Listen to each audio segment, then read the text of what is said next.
சற்று முன் கிடைக்கப்பெற்ற மிக மிக முக்கியமான செய்தி ஒன்று வெளியாகியுள்ளது.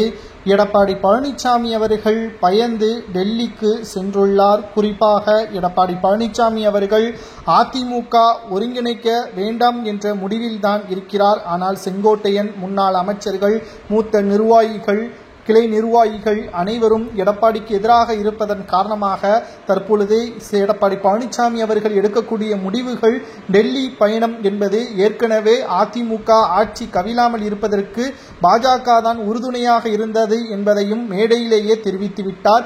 இனி அமித்ஷா அவர்கள் எடப்பாடியை ஓரம் கட்ட மாட்டார் என்று அவர் நினைத்துக் கொண்டிருக்கின்றார். ஆனால் பாஜகவிற்கு தேவை அதிமுக தமிழகத்தில் கூட்டணியில் வெற்றியடைய வேண்டும். அப்போதுதான் பாஜக தமிழகத்தில் பல தொகுதிகளில் வெற்றியடைய முடியும். ஆனால் அதற்கு அதிமுகவின் தலைமை சரியில்லை என்றால் அதை மாற்றுவதற்கும் நாங்கள் முன்வருவோம் என்பதை தான் தற்பொழுது பாஜக மேலிடம் முடிவெடுத்திருக்கிறது. மேலும் எடப்பாடி பழனிசாமி அவர்களுடன் யாரெல்லாம் செல்கிறார் என்று கேட்டால் யாருடன் அவருடன் செல்ல விருப்பமில்லை. ஏனென்றால் எடப்பாடி பழனிசாமி எப்ப வேண்டுமானாலும் மாறுவார், மாறக்கூடிய தன்மை கொண்டவர்தான். மேலும் இந்த டெல்லியில் அமித்ஷாவை சந்திப்பதற்கு மிக முக்கியமான காரணம் செங்கோட்டையன் வேண்டாம்.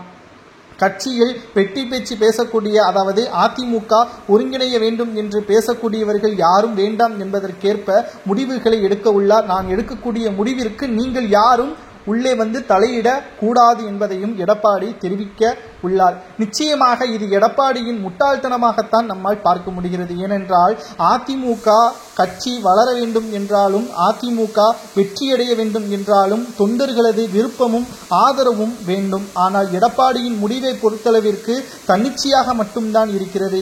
இதனால் எப்படி அதிமுக வெற்றியடையும் என்பதை நாம் சிந்தித்து பார்க்க வேண்டாமா?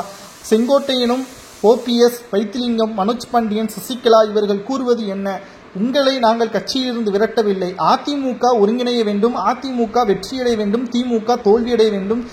சமீபத்தில் கூட புதிய கட்சிகள் ஆதிக்கத்தை தொடங்க ஆரம்பித்து விட்டார்கள். அதிமுக இதேபோன்று செயல்பட்டால் எதிர்க்கட்சி அந்தஸ்து கூட கிடைக்காது என்பதை தான் அவர்கள் வலியுறுத்தி வருகிறார்கள். தற்பொழுது டெல்லிக்கு எடப்பாடி பழனிசாமி அவர்கள் செங்கோட்டையன் மீதும் OPS மீதும் இருக்கக்கூடிய பயத்தினால்தான் செங்கோட்டையன் அவர்கள் மீது பல்வேறு குற்றச்சாட்டுகளை முன்வைப்பதற்குத்தான் டெல்லிக்கு பயந்து ஓடியுள்ளார் எடப்பாடி என்ற தகவல் சரியா தவறா என்பதை தொண்டர்களாகிய நீங்கள் கமெண்டில் கூறுங்கள்.